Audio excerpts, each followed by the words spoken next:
Bore da, a chroeso i Gwasanaeth boreol Aml Oed Eglwys Dewi Sant ar y 6 Sul wedi'r Drindod. Heddiw ystyriwn y berthynas ryfedd rhwng Iwan Fedyddiwr a'r brenin Herod ac ystyried y gost o lefaru'r gwir yn wyneb gwrthwynebiad y gai.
Deithom ynghyd yn deulu Duw ym mhresenoldeb ein tad, i gyflwyno iddo anghenion yr holl fyd ac i geisio ei ras, fel y gallwn trwy ei fab Iesu Grist ein roi ein hunain i wasanaeth. Wrth i ni ddod ynghyd heddiw, gwyliwn ein geiriau a'n gweithredoedd a'r effaith y gant ar y rhai sy'n o'n cwmpas. Chwiliwn am ddoethineb a chariad Duw i'n harwain ym mhob peth y ceisiwn ei wneud heddiw ac yn y dyddiau sydd i ddod. Bydded i ni glywed yr arglwydd yn llefaru wrthym, bydd yn cyhoeddi heddwch i'w bobl.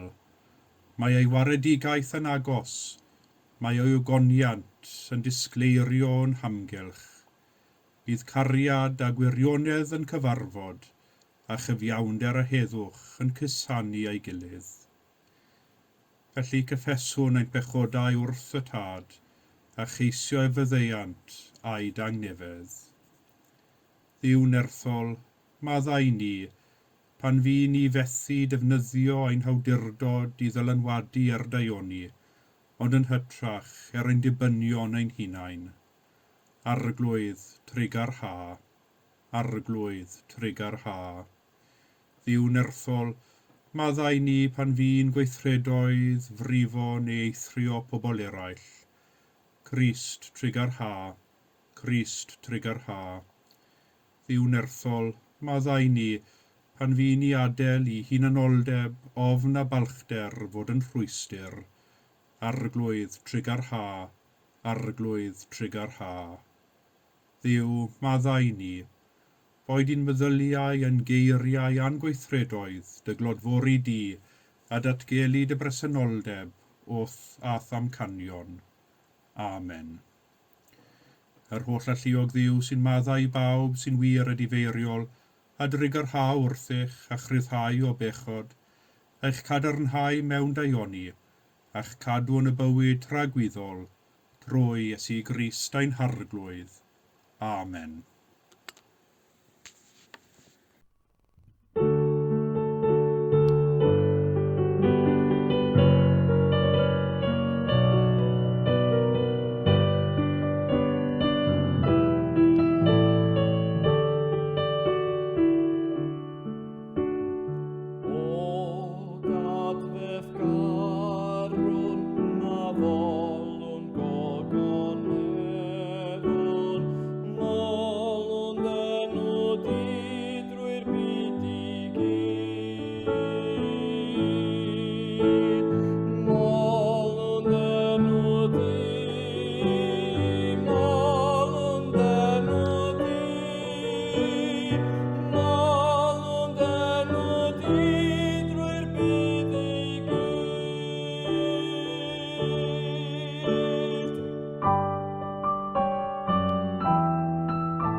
Y colect ar gyfer y chweched Sul wedi'r Drindod, Gweddiwn. Dduw trigarog, darperais di'r rhai sy'n dygaru y fath bethau daionus sydd uwchlaw ein deall. Tywall yn ein colonnau'r fath gariad tuag atat, fel y bwy ni, sy'n dygaru uwchlaw pob dim, allu derbyn da ddewidion, sy'n fwy rhagorol na dim y gallwn ni ei ddeisyfu, trwy Iesu Grist ein harglwydd, sy'n fyw ac yn teyrnasu gyda thi yn undod yr ysbryd glân, yn un Duw, yn awr ac am byth. Amen. Sef i'r dirgelwch gael ei hysbysu i mi trwy ddatguddiad. Yr wyf eisoes wedi ysgrifennu'n fyr am hyn, ac o'i ddarllen gallwch weld mesur fy nirnadaeth o ddirgelwch Crist.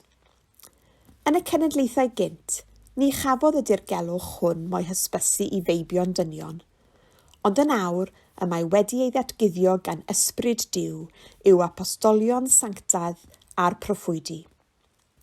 Dyma'r dirgelwch, bod y cenhedloedd ynghyd ar Iddewon yn gyd etifeddion, yn gyd aelodau o'r corff, ac yn gyd gyfranogion o'r addewid yng Nghrist Iesu drwy'r Efengil.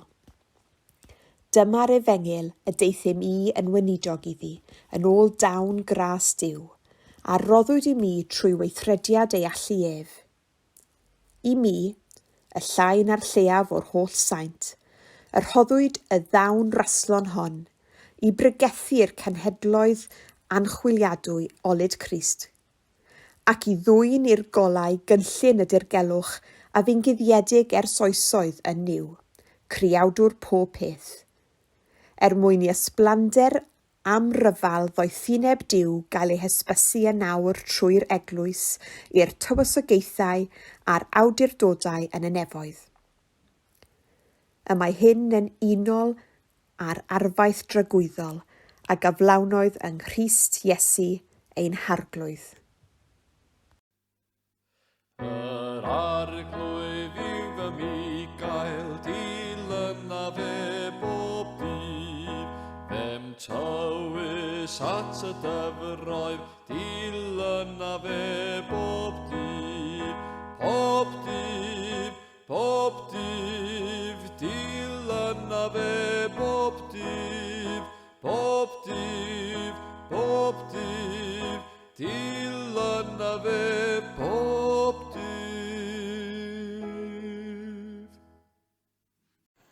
Gwrandewch Efengyl Crist yn ôl Sant Marc, gogoniant i ti o arglwydd. Clywodd y brenin Herod am hyn, oherwydd yr oedd enw Iesu wedi dod yn hysbys. Yr oedd pobl yn dweud, Iwan Fedyddiwr sydd wedi ei gyfodi oddi wrth y meirw, a dyna pam y mae'r gweithredoedd nerthol ar waith yn ddoef. Yr oedd eraill yn dweud, Elias ydyw, ac eraill wedyn proffwyd yw, fel un o'r proffwydi gynt. Ond pan glywodd Herod, dywedodd Iwan, yr un y torais i ei ben sydd wedi ei gyfodi, oherwydd yr oedd Herod wedi anfon a dal Iwan a'i roi mewn yn rwym yng ngharchar o achos Herodias, gwraig Philip ei frawd, am ei fod wedi ei phriodi. Yr oedd Iwan wedi dweud wrth Herod, Did yw'n gyfreithlon i ti gael gwraig dy frawd, ac yr oedd Herodias yn dal dig wrtho ac yn dymuno ei ladd, ond ni allai, oherwydd yr oedd ar Herod ofn Iwan, am ei fod yn gwybod mae gŵr cyfiawn a sanctaidd ydoedd. Yr oedd yn ei gadw dan warchodaeth, a byddai'n gwrando arno'n llawen ei fod ar ôl gwrando mewn pembleth fawr. Daeth cyfle un diwrnod, pan wnaeth Herod wledd ar ei benblwydd i'w pendefigion a'i gadfridogion a gwir blaenllaw Galilea. Daeth merch Herodias i mewn, a dawnsio a flesio Herod a'i westeion. Dywedodd y brenin wrth yr eneth, Gofyn i mi am y peth a fyny, ac fe'i rodd i ti, a gwnaeth lw difrifol iddo. Beth bynnag o fyny gennyf, rof ef i ti, hyd at hynner fy nheyrnas. Aeth allan y dwed wrth ei fam, am beth y gaf ofyn, dywedodd hithau, pen Iwan Fedyddiwr.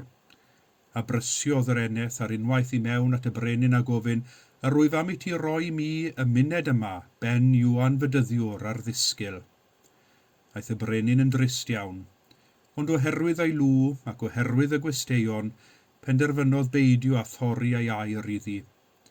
Ac yn anfonodd y brenin ddienyddiwr a gorchymyn iddo ddod a phen Iwan. Fe aeth hwnnw, a thorodd ei ben ef yn y carchar, a dod ag ef ar ddisgyl a rhoi yr eneth, a rhoddodd yr eneth ef i'w mam, a phan glywodd ei ddisgyblion, daethant a mynd ei gorff ymaith, a'i ddodi mewn bedd. Dyma, Efengyl yr arglwydd, moliant i ti o Grist. Yr arglwydd yw fy mi gael, dilyn a fe bob dydd. Fem tywys at y dyfroedd, dilyn a fe bob dydd. Pob dydd, dilyn a fe bob dydd. Pob dydd, dilyn a fe bob dydd. Aeth y brenin yn drist iawn, ond oherwydd ei lw ac oherwydd y gwesteion, penderfynodd beidio a thorri ei air iddi. Y chweched adnod ar 20 o'r chweched bennod o'r Efengyl yn ôl Sant Marc. O bryd i'w gilydd, dôn ar draws darn o'r Efengyl sy'n peri ni ddweud, ycha fi. Mae'r darlleniad y bore mawr Efengyl yn un o'r darnau hyn. Wrth ei ddarllen, cawn ein hatgoffa o ba mor greulon ac anheg oedd bywyd yn yr hen fyd. Dyma fyd lle roedd brenin yn gallu rhoi gorchymyn a byddai pobl yn ei fyddhau iddo yn ddigwestiwn. Dyma fyd lle roedd gan frenin hawl dros fywyd a marwolaeth, byd lle roedd brenin yn ymlach na pheidio, yn teyrnasu trwy'r cleddyf a phawb yn ei fyddhau, nid allan o barch iddo, ond allan o ofn. Mae'n fyd sy'n estron i ni, byd cyn i oleuni disgeidiaeth Iesu Grist, wasgaru'r tywyllwch. Mor anymunol yw cynnwys y darlleniad y bore yma, eto mae ynddo wersi dra phwysig i ni heddiw. Ynddo fe welwn ni gydernid yw anfydyddiwr, twptra'r brenin Herod a chyffrwystra Herodias. Mae'r darn hwn o'r Efengil yn hynod, am nad yw'n ymwneud yn uniongyrchol â Iesu. Hanes am yw anfydyddiwr yw hwn, ac roedd Marc yn teimlo bod cofnodi'r hanes am ei farwolaeth a'i rhoi yn yr Efengil yn bwysig. Ac mae'n dangos i ni pa mor bwysig oedd yw anfydyddiwr yng nghyfnod Iesu fel un oedd yn gadarn ei ffydd, yn ei ddaliadau, ac fel un oedd yn barod i herio y rhai mewn grym, beth bynnag y gost iddo ef ei hun. Wrth gwrs, yr ydym yn gyfarwydd iawn â yw anfydyddiwr. Mae'n ymddangos ar ddechrau'r Efengil yn galw pobl i edifeirwch ac yn ei bydyddio yn afon yr Iorddonen. Roedd yn ddyn garw ei olwg, disgybledig ei ffordd, a diflewyn ar dafod ei eiriau, ac eto yr oedd parch mawr iddo yng ngolwg y bobl. Fe wyddom ei fod yn perthyn i Iesu, yn gefnder iddo. Hefyd, dechreuodd Iesu ar ei weinidogaeth gyhoeddus trwy yn gyntaf gael ei fydyddio gan Ioan. Mae rai wedi honni mae math o fentor i Iesu oedd Ioan fydyddiwr, ond beth bynnag oedd y berthynas rhwng y ddau, yr oedd ei dulliau yn wahanol iawn i'w gilydd. Fel dywedodd Iesu wrth gymharu ei hun a Ioan, daeth Ioan un nad yw'n bwyta nac yn yfed ac ymaint yn dweud am ei cythrael ynddo. Daeth mab y dyn un sy'n bwyta ac yn yfed ac ymaint yn dweud dyma feddwn glwth cyfaill i gasglwyr trethu a phechaduriaid. Roedd Ioan yn ddigyfaddawd ac yn gadarn ei feddwl.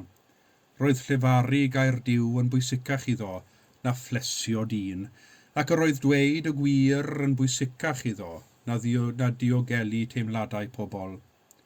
Dyna un o'r rinweddau Ioan, a oedd yn denu pobl o bob haen o gymdeithas ato, yr oedd hyd yn oed brenin Herod yn ei barchu am ei fod yn ddyn gyfiawn a sanctaidd. Fe allwn ni ddweud bod gan Herod berthynas gymleth iawn ag Ioan fydyddiwr.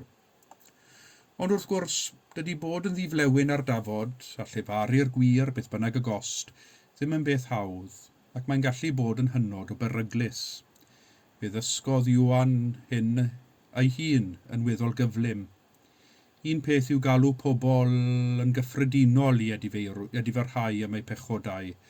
Peth arall yw gyhuddo'r brenin yn gyhoeddus o gamwri mawr. A dyma wnaeth Ioan fydyddiwr.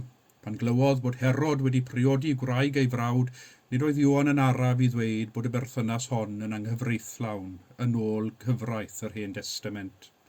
Ac felly o fewn dim, roedd Ioan ei hun wedi ei garcharu, ac ei fod yn y carchar, roedd e ddim yn fodlon newid ei feddwl. Ac yna mae'r brenin Herod. Roedd Herod mewn sefyllfa anodd iawn. Roedd yn frenin ar Jwdea, ond roedd o dan reolaeth yr ymerodraeth Rufeinig, ac felly mewn gwirionedd yn frenin mewn enw yn unig ydoedd. Fel pawb arall yno, roedd yn rhaid iddo i fyddhau i'r drefn Rufeinig. Roedd yn perthyn i bobl Israel, ond roedd gan ei bobl fwy o barch tuag at Ioan fydyddiwr nag yr oedd ganddynt tuag ato ef.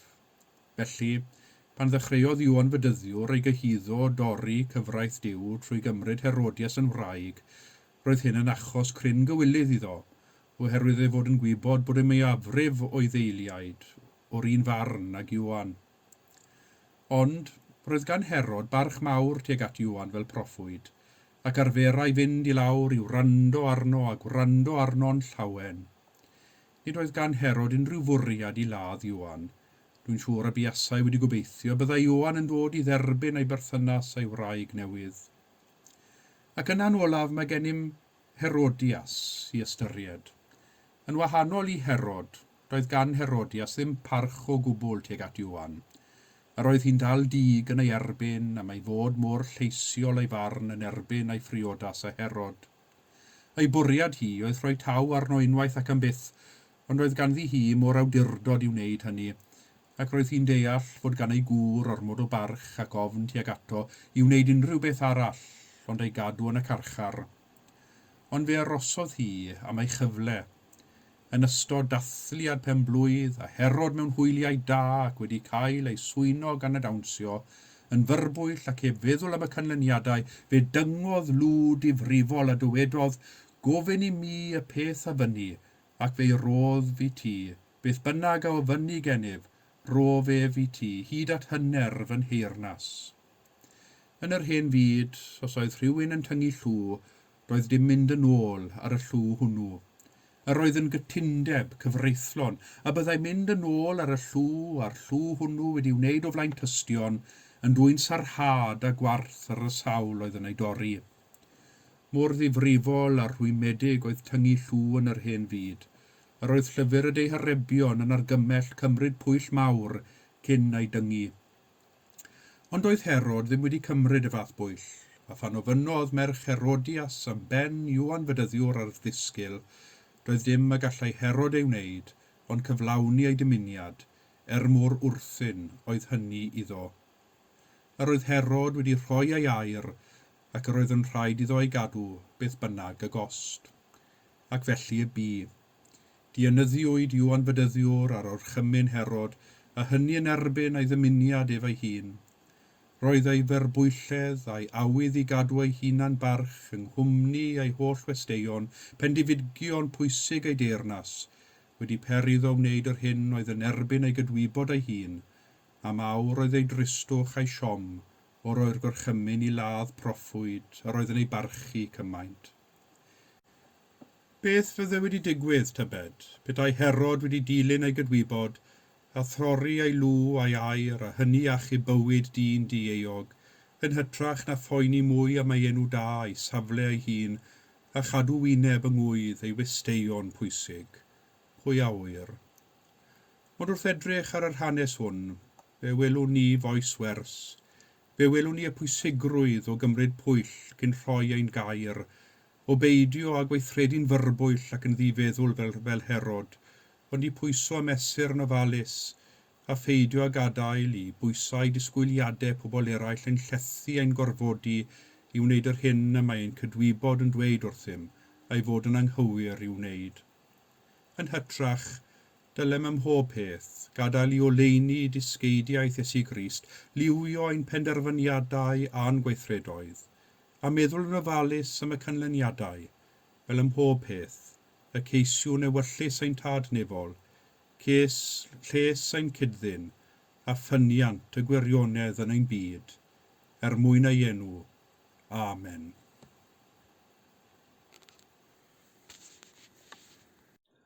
Dywedwn gyda'n gilydd y credo. Ar wyf yn credu ac yn ymddiried yn i'w dad a greodd bopeth sydd, ar wyf yn credu ac yn ymddiried yn ei fab Iesu Grist, a brynodd ddynol ryw. Ar wyf yn credu ac yn ymddiried yn ei ysbryd glân, sy'n rhoi bywyd i bobl Dduw. Ar wyf yn credu ac yn ymddiried yn un Duw, Dad, Mab ac ysbryd glân. Amen.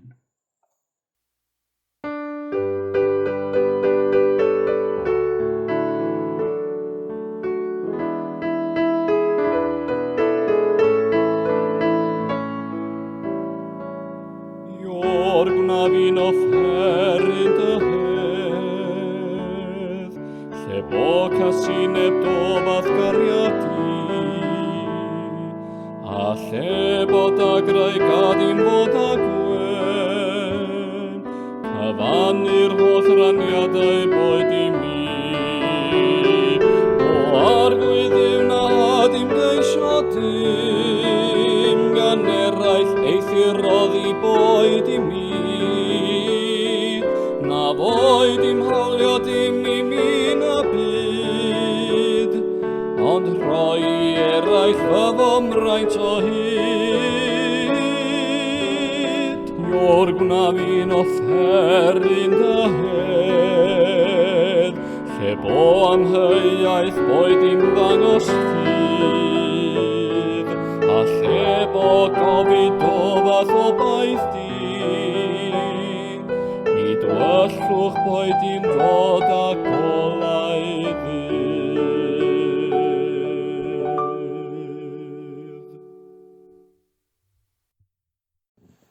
Gweddiwn, ddiw cariadus, tro'n atat mewn gweddi.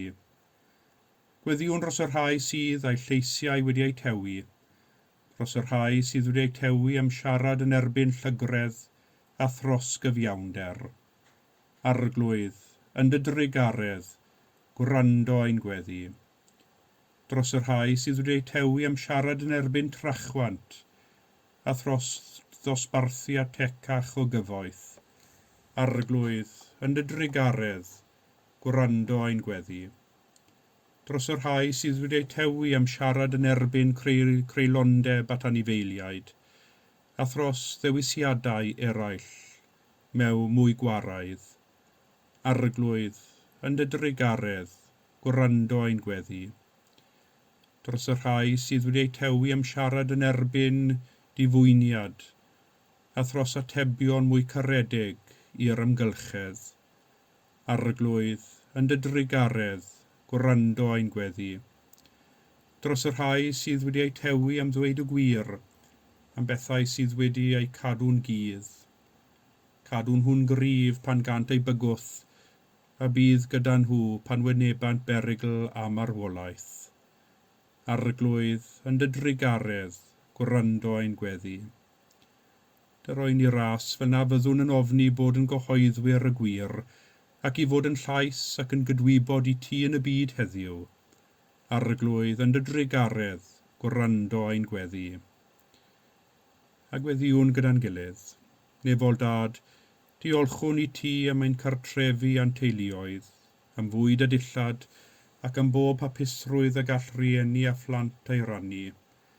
Gofynnwn am eithgariad ein hamgylchynu, a thofal ein hamddiffyn, ac am gael adnabod dyda'n nefedd bob amser. Arglwydd yn dy drigaredd, derbyn y gweddiau hyn, mwyn dy fab Iesu Grist ein harglwydd.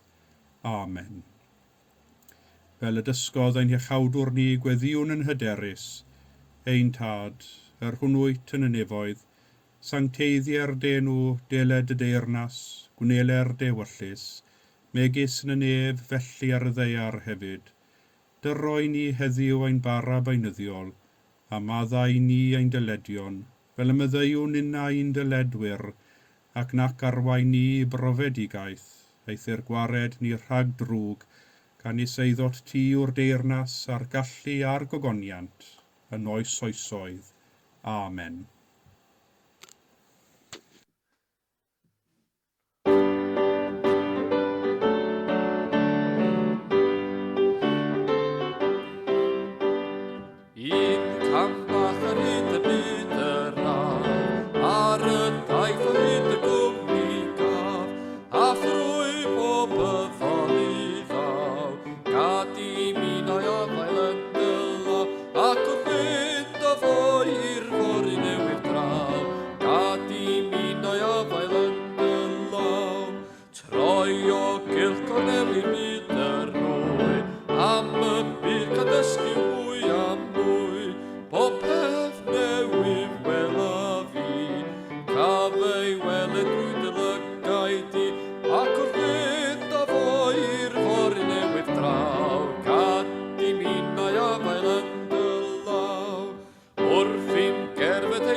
ag weddiwn am fendith Duw. Bydde di'r holl alluog Dduw, a roddodd i ni'r fuddugoliaeth trwy atgyfodiad ein harglwydd Iesu Grist, rhoi chwil awenydd a thangnefedd wrth goredu. A bendith Duw holl alluog, a tad y mab a'r ysbryd glân, a fo'n eich plith ac a drigo gyda chwi yn wastad. Amen.